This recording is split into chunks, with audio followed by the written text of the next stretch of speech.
Hola, sean todos bienvenidos y bienvenidas a nuestro programa Sala A. Yo soy Brian Pavó, quien como cada semana los invita a compartir minutos sobre el cine latinoamericano desde el sur global. Desde el Centro Cultural Fresa y Chocolate, aquí en la capital cubana, les traemos lo que es noticia hoy en el panorama audiovisual de Latinoamérica y más allá de nuestras fronteras. Ahora continúe usted con nosotros porque vamos a las noticias de la semana. En medio del asfixiante bloqueo económico, comercial y financiero impuesto por Estados Unidos durante más de 6 décadas, Cuba resiste y reafirma cada día su identidad soberana.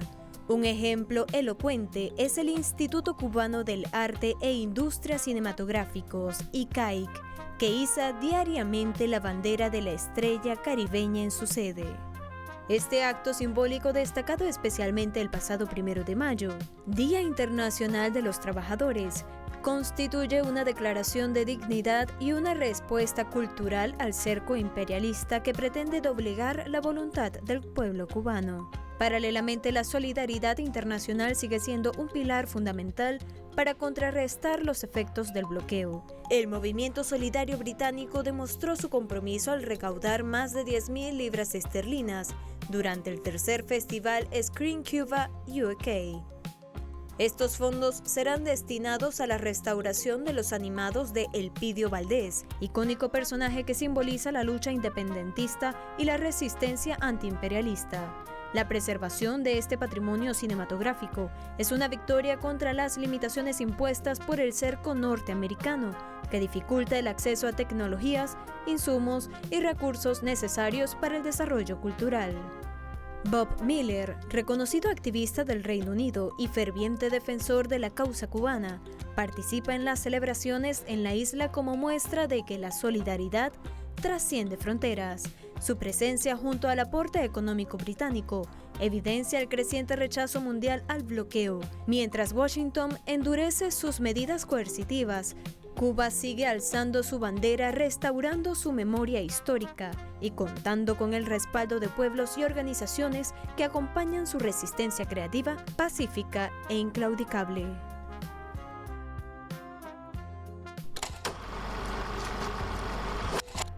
La reconocida actriz británica Jacqueline Bisset generó un profundo debate en la industria del entretenimiento tras pronunciar una fuerte reflexión sobre el papel del arte en medio de las crisis globales.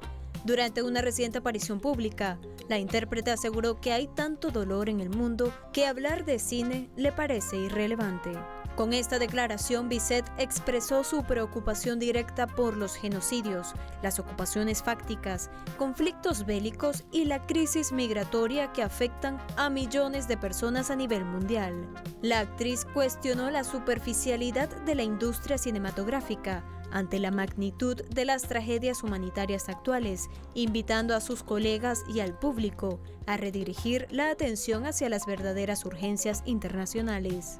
Sus palabras resuenan en un contexto donde múltiples figuras del séptimo arte han comenzado a utilizar sus plataformas para exigir políticas de protección para los refugiados y el cese de crímenes y hostilidades. La postura de la veterana actriz reabre el debate sobre la responsabilidad social de las figuras públicas y el límite entre el entretenimiento y la empatía frente a la realidad. La Academia de Hollywood ha anunciado una revisión histórica de sus normas de participación vigentes desde hace más de 90 años en el caso de las categorías de interpretación.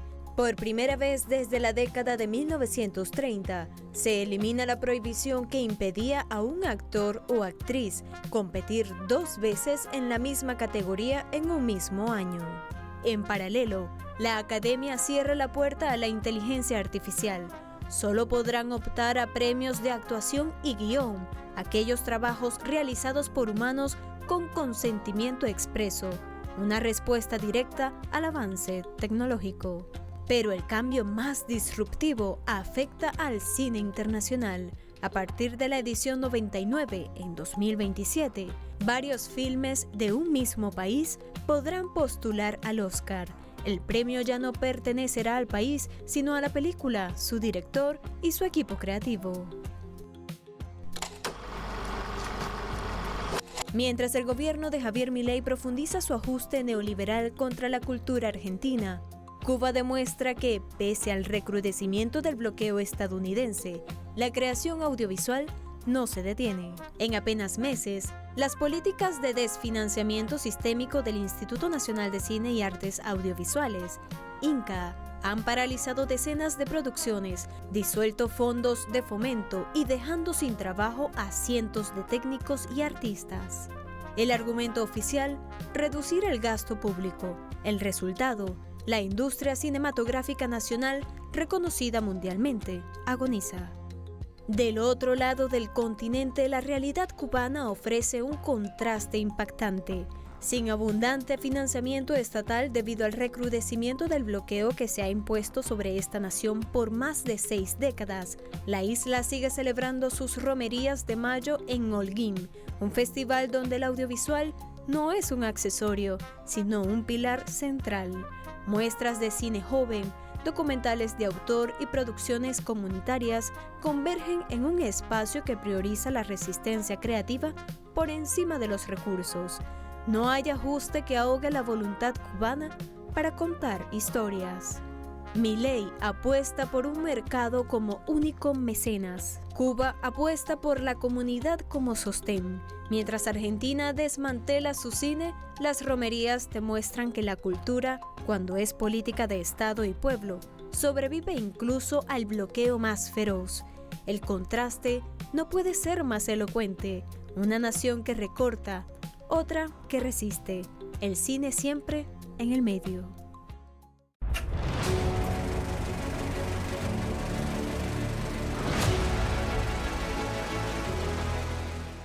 Un poeta.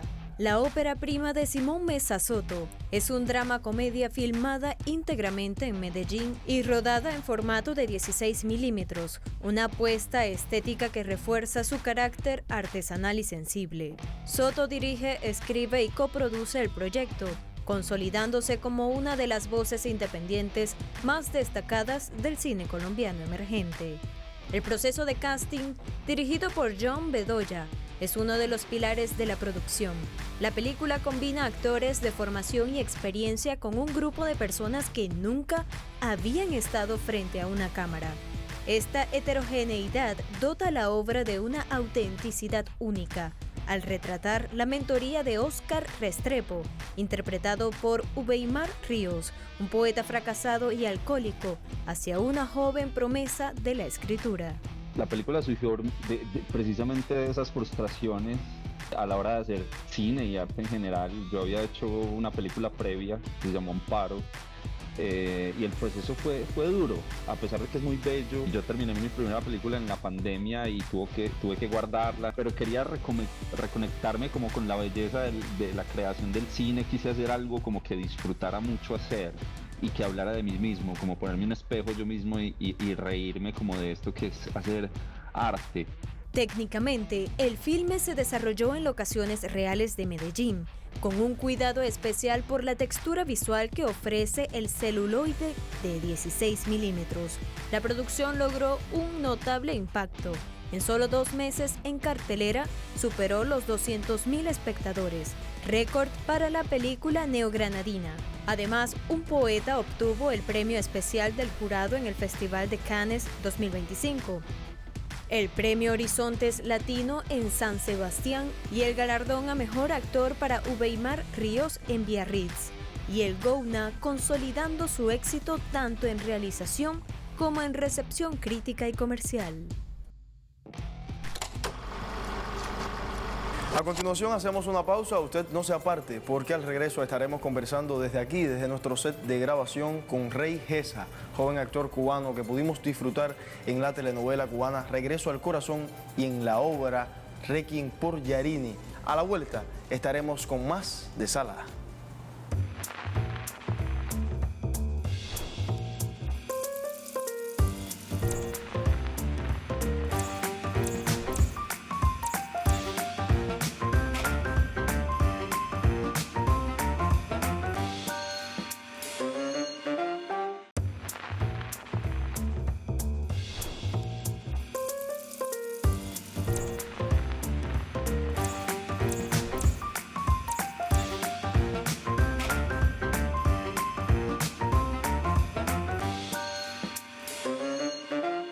Y estamos de vuelta con más de Sala A. El largometraje Fresa y Chocolate, a más de 3 décadas de su estreno, sigue siendo más que una película ícono del cine cubano y latinoamericano. Todavía esta historia que surgió del libro El Lobo, el Bosque y el Hombre Nuevo se adapta a nuevos formatos y a nuevas realidades, buscando además otras formas de ser contada. Antes de nuestra entrevista con Rey Gesa, proponemos más en el siguiente material. Veamos. La icónica historia Fresa y Chocolate se reencuentra con el público habanero en el Café Teatro Bertolt Brecht, bajo la dirección de Tony Arroyo, demostrando que su mensaje de tolerancia y respeto se mantiene más vigente que nunca. La obra del escritor Zenel Paz, que originalmente se tituló Querido Diego, antes de consolidarse como Fresa y Chocolate, volvió a los escenarios cubanos el pasado 10 de abril en una función que agotó las localidades. Bajo la dirección artística de Tony Arroyo, esta nueva temporada integra a los jóvenes actores Rey Gesa y Edgar Motronis al elenco, con el respaldo del Centro del Teatro de La Habana. Desde su estreno en 1992, esta pieza ha recorrido escenarios de Cuba y América Latina, acumulando más de 1.300 funciones y un impacto internacional que se extendió hasta la aclamada versión cinematográfica de 1993, dirigida por Tomás Gutiérrez Alea y Juan Carlos Tavío, que fue nominada al Oscar y ganadora del Premio Goya. Íbamos caminando, atravesando el teatro y la energía que había es algo inolvidable realmente. El texto, que aborda temas como la diversidad sexual, la libertad de pensamiento y la amistad por encima de las diferencias ideológicas. La historia narra el encuentro en la heladería Copelia de La Habana entre Diego, un artista culto y homosexual, y David, un joven estudiante de sociología con profundos prejuicios, quienes terminan forjando una inesperada amistad. Que en la película no solo se identificaron los reprimidos, sino los represores. La incorporación de Rey Gesa al montaje representa una apuesta por el talento emergente de la isla. El actor Cienfueguero, quien actualmente cursa el 3er año de actuación en la Universidad de las Artes, ha demostrado su versatilidad al formar parte de montajes como Requiem por Yarini junto al grupo de teatro El Público bajo la dirección de Carlos Díaz, así como en El Mercader de Venecia con Perséfone Teatro. Y sí, lo decíamos hace unos minutos, hoy estaremos conversando con Rey Gesa, actor cubano que ha interpretado varios papeles en teatro y también en la telenovela Regreso al Corazón, que pudimos ver aquí en la televisión cubana. Hoy estaremos conversando con él sobre la obra de teatro que están realizando aquí en la capital cubana, Fresa y Chocolate. Sí, la verdad es que es un reto porque ya está el estándar muy alto por esta gran película que interpretó Perro Gurría, el personaje de Diego, y Vladimir, el de David.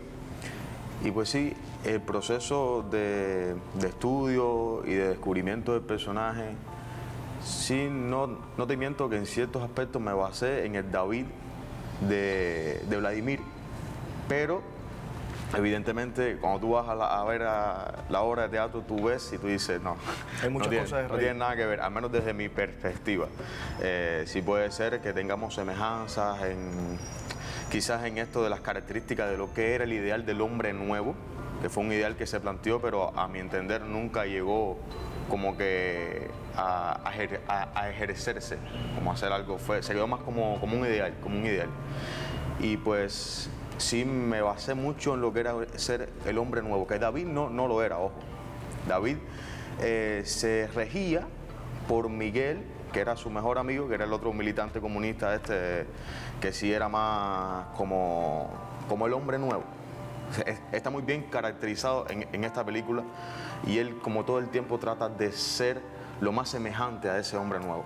Pero después se da cuenta de que no, de que todo era como una gran parafernaria y decide ser el mismo. Y de eso va la película.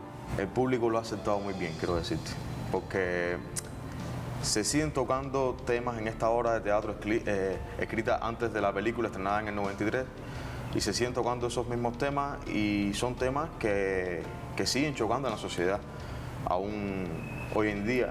Y es bueno, y el público lo acepta, el público se ríe, lo disfruta y dice, sí, eso sí pasó, y el público se sabe los textos y dice los textos junto con nosotros, se ríen, lloran. y pues sí, es muy bonito y muy necesario a la vez para la sociedad. Desde mi punto, el yo irme al teatro, a hacer teatro, es necesario a la vez porque el teatro es la mata. Si tú logras estar bien en una obra de teatro, luego vas a la televisión o al cine y te puede ser más cómodo, te puede ser más factible. Y el teatro va más allá de solo sentir un sentimiento de un personaje. Se trata de sentir el teatro. Es un poquitico quizás extrapolado, como dices tú, pero sí, y es necesario. Y las redes sociales son un apoyo total, porque por las redes sociales está la juventud que necesita ir al teatro, juventud que necesita ver esa obra de teatro, juventud que no conoce esta película, juventud cubana que ignora por completo el cine. Y tú por ahí puedes, el cine, el teatro y la televisión también incluso. Y tú por ahí puedes ya, por las redes sociales, que es lo más cercano que tienes, puedes irlos infiltrando a estas ramas de la actuación. Ahora nos vamos a una pausa y a la vuelta continuamos nuestra conversación con Rey Gesa para las recomendaciones de la semana. Usted continúe con la señal de Telesur.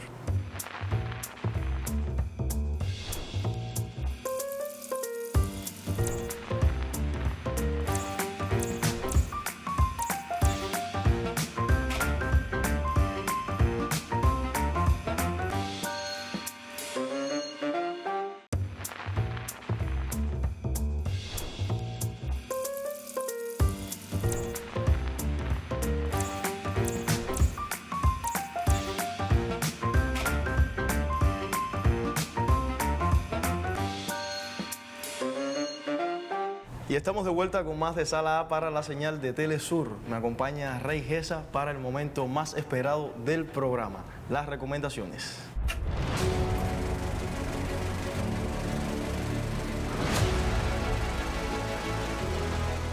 Y bueno, Rey, vamos a las recomendaciones de la semana. Esto es una dinámica muy difícil para nuestros invitados porque tienen que entre tantas obras decidir cuál recomendar a nuestra teleaudiencia.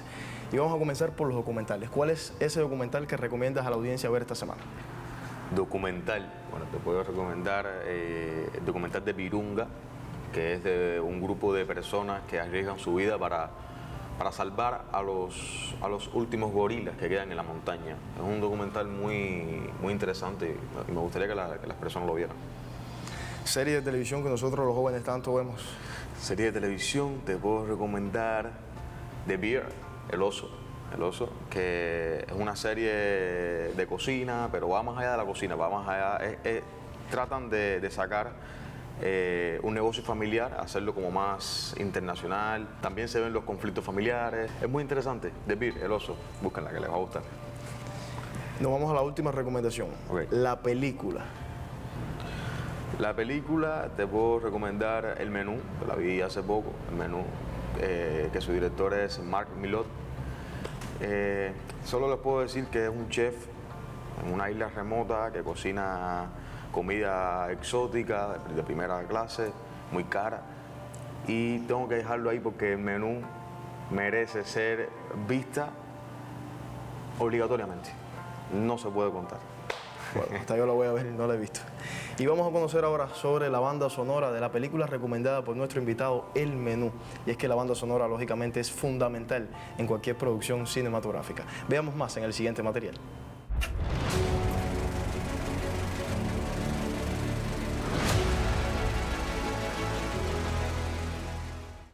La película El Menú de Mark Millot es un festín de terror al servicio de la crítica social. La partitura de Stetson funciona como su mejor vino, a veces ligero y juguetón, a veces pesado y opresivo, pero siempre perfecto. El compositor, famoso por su inquietante trabajo en Hereditary, construye un universo sonoro que es tanto una elegía clásica como un desastre moderno en cámara lenta. Desde los abrasivos compases del tema de apertura, All Aboard, donde un duelo de maderas de dedos rápidos se encuentra con violines abismales, la tensión es un ingrediente más del menú.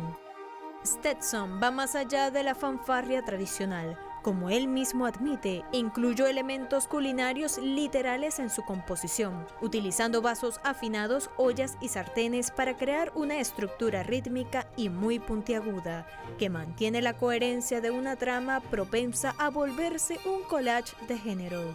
El resultado es una partitura llena de contrastes, momentos de cuerdas punzantes y percusión que parecen tenedores chocando contra un cajón metálico, coros masculinos asombrados y disonancias electrónicas que reflejan la locura del desenlace.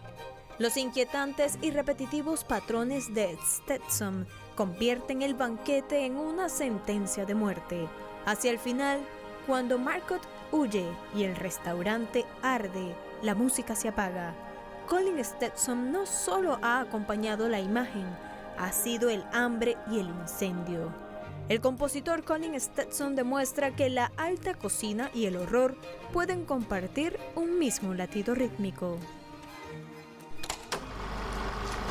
Bueno, Rey, muchas gracias por haber estado con nosotros aquí en Sala A para la señal de Telesur. Muchísimas gracias a ti, Brian, siempre, y a Telesur por haberme dado la bienvenida aquí al programa. Siempre la tienes y bueno, podemos conversar en un futuro sobre otras cuestiones. A ustedes gracias por sintonizarnos, nosotros nos reencontraremos la próxima semana a la misma hora con más historias del cine, de la vida y algo más. Usted recuerde suscribirse a nuestro canal de YouTube, síganos en Instagram también, ahí podemos conversar sobre futuros invitados. Hoy le envío un saludo a Daniel Vicentín, quien nos sigue desde Argentina, también a Fabio Díaz desde Colombia. A todos muchas gracias por vernos. Nos vemos la próxima semana. Yo soy Brian Pavó y esto fue Sala para Telesur. Gracias.